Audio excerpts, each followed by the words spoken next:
नमस्कार, श्री स्वामी समर्थ. बाप माझं वाटतं या चॅनलमध्ये मी गीतांजली सज्जे लंगोटे आपलं सहर्ष स्वागत करीत आहे. तर आज आहे शुक्रवार, सर्वांना शुभ शुक्रवार. जे जैनचे मारवाडीचे लोक असतात त्यांचं श्रावण आधीच चालू झालेलं आहे. जेव्हा अमावस्या झालेली होती ना, तेव्हा अमावस्यानंतरची जुलैमध्येच त्यांचं श्रावण सुरुवात झालं आहे. आणि मी श्रावण आता पुढच्या ह्यात येणाऱ्या सोमवारी शुक्रवार शनिवार रविवार संपलं की येणाऱ्या सोमवारी पहिला शुक्रवार आहे. आपलं श्रावण सोमवार आहे. तर त्याच्यासाठी मी बेलाचं तुम्हाला काय महत्त्व आहे ते सांगणार आहे. मला जेवढं माहिती तेवढं. तर ज्यांच्या घरापाशी बेल असतं ना, बेलाचं किंवा औदुंबराचं हे ना देवाचं आहेत झाडं, आपल्याला माहिती आहे. बेलाच्या झाडाकडे साक्षात शंकराचं वास असतं आणि त्याला फेऱ्या मारलं म्हणजे शंकरला आणि पार्वतीला फेऱ्या मारल्यासारखं. कारण शंकर पार्वती अर्धांगिणी, अर्ध रूप आहेत ते, अर्धराणी नटेश्वर. तर पहिला आपण शंकर आणि पार्वतीनं फेऱ्या मारल्यासारखं आहे. आणि त्यामुळं शंकराचं तिथे शंकराचं वास असतं आणि त्यामुळं आपल्याला वाईट लोकांचं कमी त्रास होतो. आणि संकट आलं तरी पण आपण त्याला दिवा वगैरे लावायचं, त्याची सेवा करायचं, कच्चं दूध घालायचं आणि मनोभावे दररोज प्रार्थना करायचं, उदबत्ती वगैरे लावायचं, तुपाचा दिवा तुपाचं लावू वाटलं तुपाचं किंवा तेलाचं लावू वाटलं तेलाचं. ती एक सेवा. आपल्या मंदिरात जायची गरजच नाही. आपल्या घरापुढं ते साक्षात शंकरांचाच वास असल्यासारखं आहे. आता कसं औदुंबराच्या ठिकाणी विष्णूचा वास असतं, दत्तगुरूंचं वास असतं, तसंच आणि आपल्याला महिनाभर सेवा करायला मिळतं एका बेलाच्या झाडाचं. म्हणजे खूप खूप खूप पुण्यवान आहात. तुमच्या घरी जर नसेल तर तुम्ही नर्सरीमध्ये आणू शकता. ज्यांच्याकडे आहे त्यांच्याकडनं ते थोडंसं मागून परत आपल्या घरी येऊन लावू शकतो तुम्ही. त्याचं काय बेल वगैरे कोरफडाचं त्याचं कोण देत असतील तर तुम्ही त्यांच्याकडनं तोडून विचारून आणायचं आणि आपल्याकडे लावलं तर तसंही चांगलंच आहे. पण तुम्हाला खरं सांगायचं म्हणजे ना,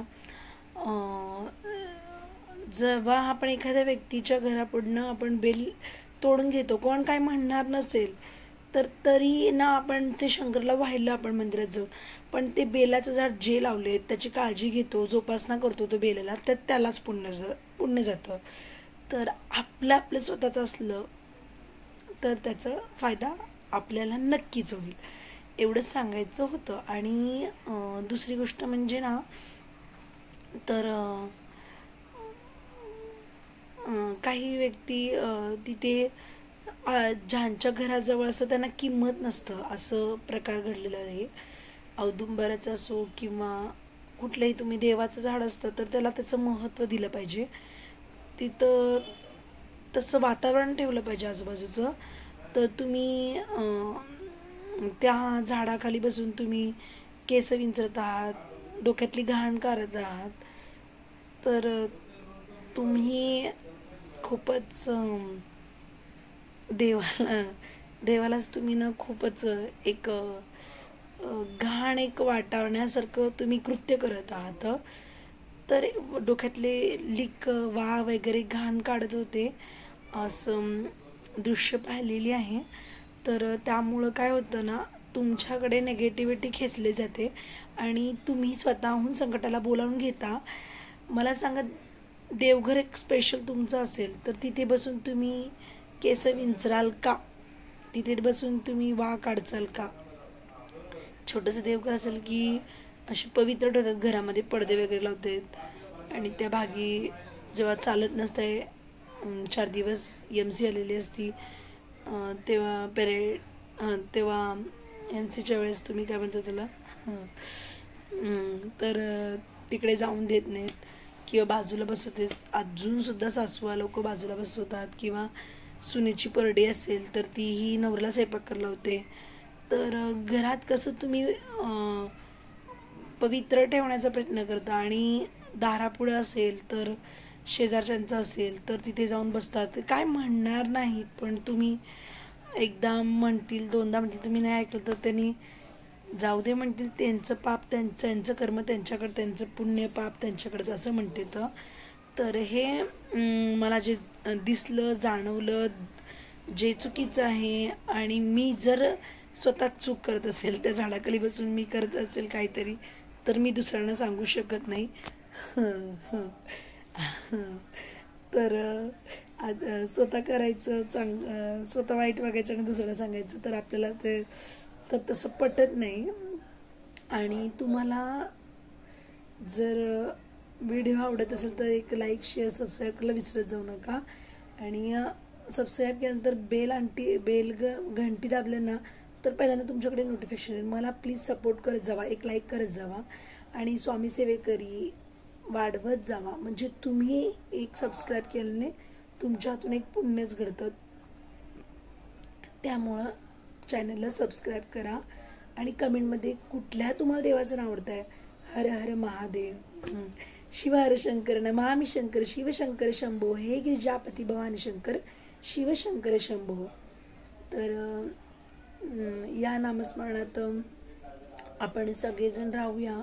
आणि जेवढं आपल्याला मुखाने चांगलं बोलता येईल, कोणाचं मन दुखवता न येणं हे देखील तितकंच आपल्याला टॅक्ट असलं पाहिजे. आपण जर आता महिनाभरात खूप सेवा आहेत मठात, तर त्या देवळणकर ताई म्हणत होत्या, तुम्ही ते प्रवचनाला बसलात, येऊन ऐकलात, इथे भजनाला बसलात आणि पारायणाला बसलात, नामस्मरणाला बसलात, मंदिरात खूप सेवा करायला येत आहात, आणि घरी जाऊन तुम्ही उलटं सुलटं बोलत आहात, मोठ्यांना आदर नाही करत आहात आणि घालून पळून बोलत आहात, लोकांचे मन दुखवत आहात, लोकांविषयी वाईट चिंतत आहात, तर केलेली सेवा पूर्ण शून्य असते असं म्हटलेलं आहे देवळणकर ताईंनी. तर त्यांचे अनुभवाचे बोल आहेत ते जवळजवळ आता 70 वर्षाचे होणार आहेत ते. आणि खूप 65 वर्षाचे असतील आणि खूप अनुभवाचे बोल आहेत ते. खूप वर्ष झाले सेवा करत आहेत. अख्खं त्यांच्या घरातले सगळे सेवा करतात आणि इतरांना सुद्धा ते सेवा सांगतात आणि कसं वागायचं इथून सांगतात आणि नुसतं सेवा करायला सांगत नाही, कसं बोलायचं ते सगळं सांगतात. आणि खूप त्यांचं कौतुक आहे. तर मला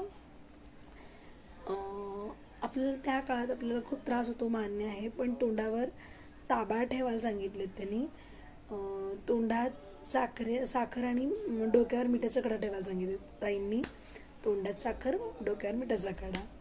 तर स्वामी तुम्हीच करून घ्या आमच्याकडून असं सांगायचं स्वामींना.